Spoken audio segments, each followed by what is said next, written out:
Now, back in 1947, two New Yorkers known as the Collier brothers were found dead in their townhouse under 130 tons of garbage and other things that they collected. Back then, the brothers were called eccentric, but today, that behavior has a diagnosis and a name. I've been a messy person all my life. I hoard food. I feel guilty about wasting something that somebody could be using. I use duct tape to close the freezer door sometimes when I've got too many things in there. That was a clip from the A&E series Hoarders. Hoarding is defined as the acquisition and inability to discard worthless items. So is hoarding just a hobby that's gotten out of hand, or is it a clinical problem with potentially dangerous consequences? Here to discuss that are two people who have been treated for hoarding, Jake and Jennifer, a certified professional organizer, Geraldine Thomas, and Dr. Renee Reynardi, founder of the Lakeside Center for Behavioral Change. Welcome, everybody, to the show. Let me start with you, Dr. Reynardi. What is the difference between a pack rat and a hoarder? Well, it's a good question, Joy, and it becomes compulsive hoarding when people are not able to carry out their daily tasks, when they're not able to sleep in their bed, when they're unable to prepare a meal because countertops are cluttered. So it switches over from just collecting or being messy or being a pack rat to compulsive hoarding when it causes really impairment in daily functioning. So somebody who's, let's say, a survivalist, you know, those people who collect stuff and hoard stuff in case there's a nuclear war or in case, you know, there's a blackout of some kind, are they considered hoarders, or is that normal behavior? Well, I think, as with anything, it occurs on a continuum, and sometimes it can be normal, or it can be a good idea even up to a certain point, but unfortunately with hoarding, it does tend to go over the top to the point where it's not useful and it's not helpful just because the behavior's gotten so out of hand. Yeah. Jake and Jennifer, you both were in the A&E show Hoarders. Let's take a look at a clip of Jake. Pretty much whatever comes in my house doesn't leave.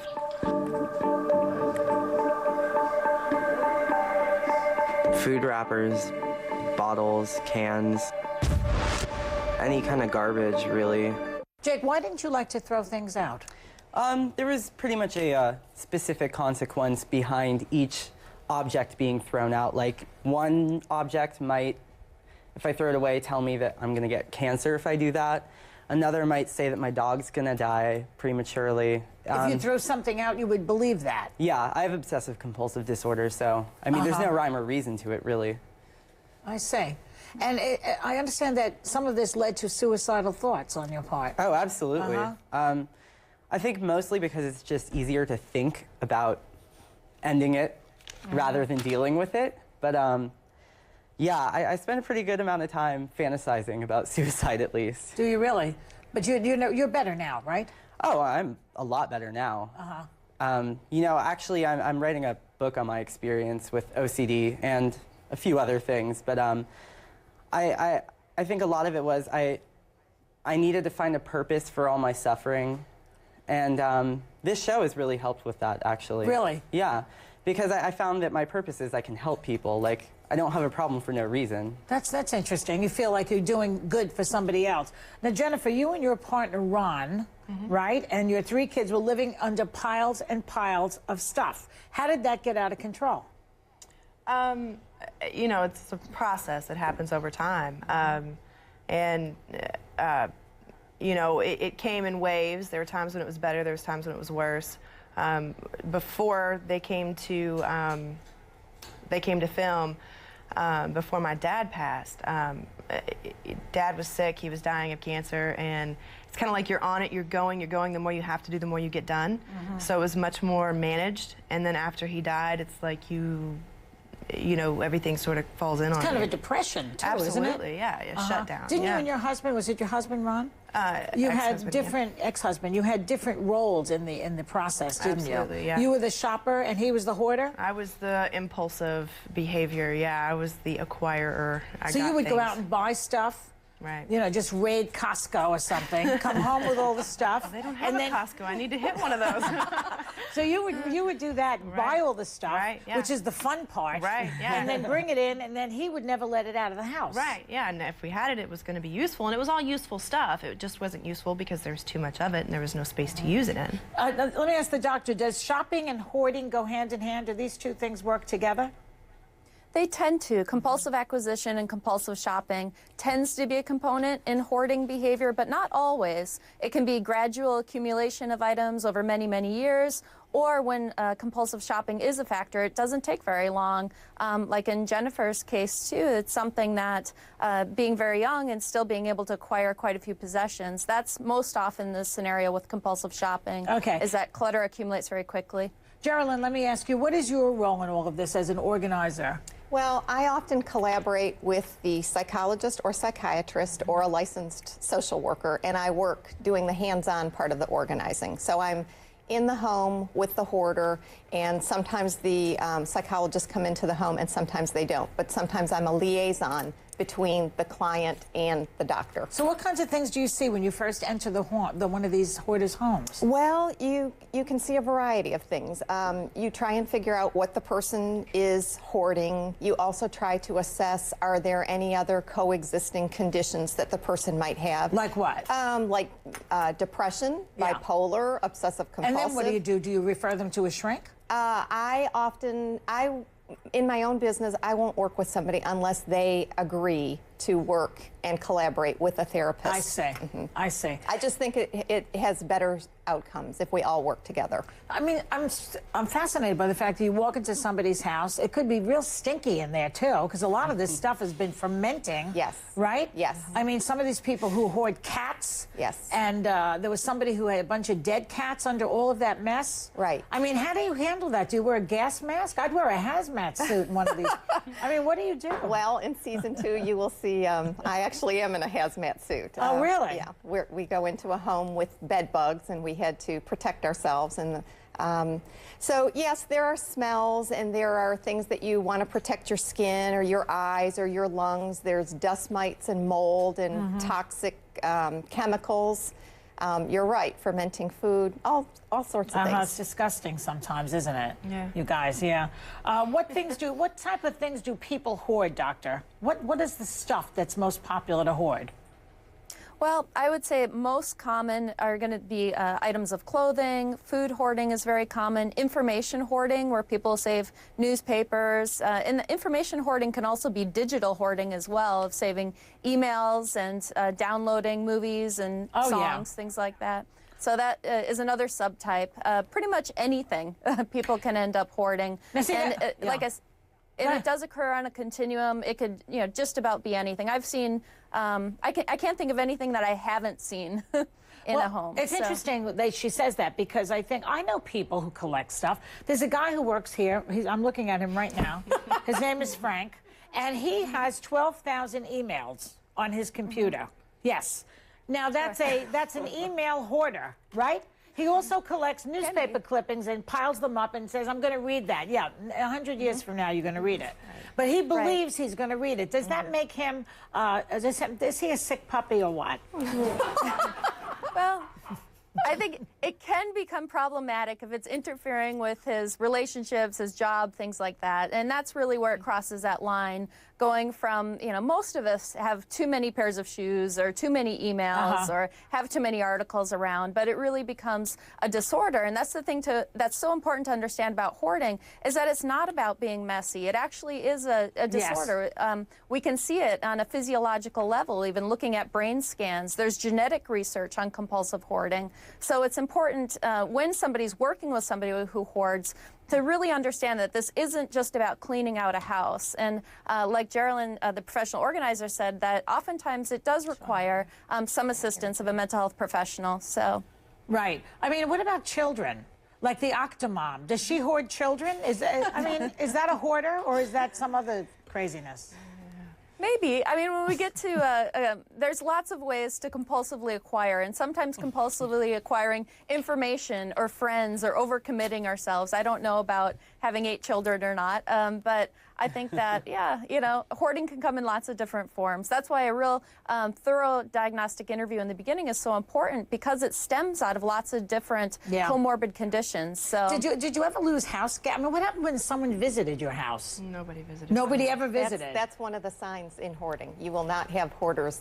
Hoarders don't have overnight Is that gas because you're ashamed of the situation? You're embarrassed by the absolutely, situation, and you can't fix it. Right, yeah. It's a terrible thing, really. My friends would come over, but I mean, really, like, I would like have certain designated areas of the house where they could go. They couldn't go in my bathroom because there was so much mold in the toilet. Yeah.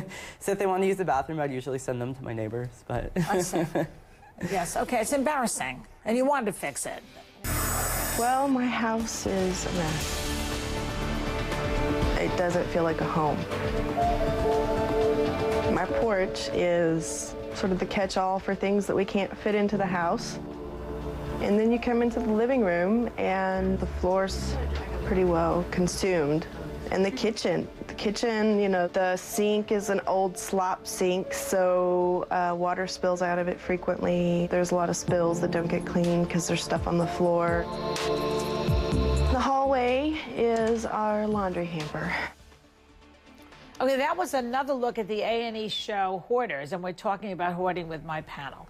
2 hoarders, Jake and Jennifer, a certified professional organizer, Geraldine Thomas, and Dr. Renee Rinardi, founder of the Lakeside Center for Behavioral Change. I want to talk to you for a second, Jennifer. Is running in your family this type of thing running in your family? You have kids. Are they little hoarders? As far as running in my, you know, my family, no. I don't know anybody in my family to be hoarders. Which is interesting why I wound up in it. My mom threw everything away. Your mother was the opposite of you. Yeah, she threw throwing everything things away. That's interesting, Dr. Renard. Don't you think that's interesting that her mother threw everything out and now she's become a holder on to things? well, it's interesting. It is hard sometimes to determine where hoarding came from. Sometimes it can be a symptom of other things that are going on. It can be learned. I think in Jennifer's case, it was more about the compulsive acquisition. And then with her partner wanting that tendency to save things, I think those were contributing variables to their situation. Well, she's divorced now. Does she get any points for getting rid of her husband? Okay. Decluttered. So tell me how it felt when Geraldine came into your house and said to you, and you too, Jake, this has to go. I'm taking this away. What did you go through? For me, again, I don't think it was the typical reaction. I was very excited. You were excited. Very excited that they were coming. So you didn't feel anxiety when she said you must throw away your favorite teddy bear, whatever it was? Yeah. No, she never made me throw away anything, and that was one of the great things about Geraldine. She never made you throw anything away? No, she taught me through the whole process. So you volunteered to throw it away because of her tutelage? Right. If I asked her, you know, should this go, she threw it right back at me. Same with you? I was really excited, but I mean, I kind of have a reputation among my friends for being dramatic, so I did cry a lot, but I cry a lot by nature anyways. But it's all right. You're like Glenn Beck, he cries too. Please don't compare me to Glenn Beck. Ouch. But no, like I was really excited because I've been in therapy for OCD for years. So I mean, Isn't there medication for that? Oh yeah. So are you on the meds too? Oh, I'm drugged out of my mind. I don't think you're drugged out of your mind. But it's good. It's good. I think that, you know, if you see a psychiatrist and they genuinely think medication is right for you, there's no reason not to take it. And there's a stigma behind it, definitely. But are you on meds too, Jennifer? I'm treated for OCD. AD. No, I'm treated for ADD, the chronic What disorganization. did we ever do in the old days when there were no letters for any diseases? We were too busy for hoarding. Nobody had stuff to hoard. What is we the didn't little have the money. technique she's describing that you don't tell her to get rid of something? Well, how do you coax her to unload this stuff? Well, or both of them? we know from experience, and Dr. Rinardi would probably back this up, but the person who is being treated for hoarding has to buy into the system. And it's a process. So we know that if we go in there and clean sweep the house in, you know, no time flat, it could have repercussions. Yeah. So the person has to be vested in it. It has to be their decisions, and it's really about changing patterns and beliefs and behaviors. Yeah. Learning new tools. And learning a lot of learning new tools. Yeah, So what new tools do you have now? My favorite one that I learned from Geraldine was how frequently are you going to use it, and you know, how important is it? You know, what role does it have in your life today? Where is it going to be? But the fantasy is I'm going to use it sometime down the road. But now I know that's a fantasy, and before I didn't. Yeah. Before that was Also, real. Jennifer would acquire things and not have a place for them. So she'd be in a store and get all jazzed up thinking that she has to have something. Right. But not thinking, gosh, where am I going to put this when I get home? Right. Right, so a place for everything and everything in has its to have a place. place, yeah. Dr. Renardi, can a hoarder be cured? Yes, definitely. I've worked with really hundreds of people with this condition over the last 10 years, and successfully with hundreds of people with this condition over the past 10 years as well. So it is more complicated oftentimes, so it does require a certain level of expertise. And cognitive behavioral strategies are useful. As Geraldine mentioned, it's teaching new patterns of thought and patterns of behavior, and that's really what's needed to overcome this behavior. They always say, you know, if you're not going to wear it, if you haven't worn it in a year, you should throw it away, or give it away, rather, because it's perfectly good clothing. Right. So am I a hoarder? I have too many outfits in my closet. I only wear the same. I wear black all the time, as do you, obviously. But I don't wear all those clothes. Am I a hoarder because I don't throw that stuff away or give it away? No, I'm not good at, and first of all, we don't diagnose, you know, I'm not in the business of diagnosing people. That's the job of the doctor. But you took a guess that I was not a hoarder. Well, that's just a fun guess. Because What made you come to that conclusion? There are certain things that we do look for in the organizing business. I know we can drive through neighborhoods, and when you start seeing things piled up on people's front porches, you'll see lots and lots and lots of clutter. Or in their backyard or in their side yard. So that's one sign. Another sign is if you have neighbors who never, ever open their blinds or shutters or shades or windows, and they keep it closed in. That's a sign, like these two were saying, they live kind of isolated. They don't That's a invite sign of a friends. lot of pathologies. Yes. I mean, you could be a child molester back there. Yes, absolutely. Yeah, That's correct. all kinds of weird behavior goes on I'm not behind looking for closed that, doors. though. Every single object has a meaning behind it. Say my mom buys me a water bottle. I feel like if I throw the water bottle away, that I'm saying I don't love my mother. Okay, I'm back with my panel, and we are talking about compulsive hoarding. Okay, so let's finish up the conversation with how well you're doing now. How do your houses look now? My house looks really, really clean. Like, I think if you looked at it, you would think, obviously a 22-year-old lives here, but it's clean. Like, it's sanitary. It's not dangerous. Was there a poster of Lady Gaga on the wall or something? Oh God, I hate Lady Gaga. Well, who do you have up there? Actually, Laura Dern. Laura Dern. It's It's an interesting choice.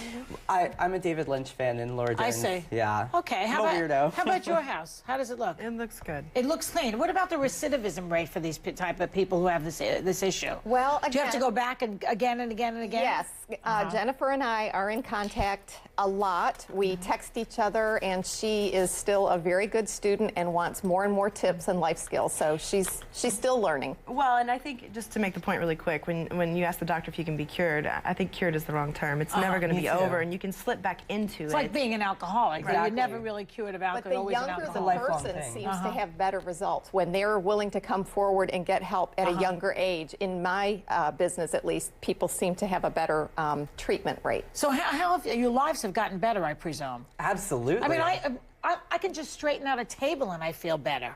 You know, so I can just imagine the anxiety that you're in when you're in the middle of a mess like that. Right. It was like a spiritual experience almost. clean it though. up. Oh yeah. They were living in a hoardnado. Tornado. I know I like that. Tornado. No, I think the worst part about it was that it is isolating, and now, you know, if you do have issues coming along in your life, you can bring the people that care about you in. I'm looking at some emails that we got, and some of them are hostile. Oh, yeah. You know, like this one says, give me a figured break, that. they're filthy pigs. Very hostile. Yes. I mean, people don't have sympathy for this particular illness. Now people think Why it's, not? They think it's laziness. They do. genuinely. They do. And I think that there's a stigma behind any mental health issue. any mental health issue. So people just think that, you know, it's just an excuse to justify your behavior. Years ago, and whatnot. people used to say with kids with ADHD, just control them, spank them, punish them. But now we know that that's not always the case. Spanking and Right. abuse never works for anything. This one says, oh my God, everything's a disease today. So people are not, this is going to take a while for them to understand that this is something that you suffer with. No one chooses to live like this either. No one. Right. This is interesting. This is from somebody who says, I think part of the problem is some of the things they keep linked to the past, a happier time, or to someone they love. Is that true? Absolutely, in my case. Because, I mean, on my episode, a lot of the issue was around dog hair. I couldn't throw dog hair out because I thought it was going to age my dog. And If you threw the dog hair out? yeah, it's just quirky, weird. Is that why OCD you're stuff. shaving your head? Does it have something to do with No, no. That is laziness. that? Because you look great with the hair. But get the hair back on your head. It looked very cute with the hair. Maybe. I like the hair better. Thank you. This one says, I worked with a lady that hoarded animals. Now that was disgusting and awful. These people who hoard animals, I just, you know, we have to go, and I feel so close to you. I don't feel like letting you go. You can hoard me. Yeah. Okay, thanks very much. I'm Hoarding the expensive, hoarders. though. I'm expensive. Good luck to you guys. Okay.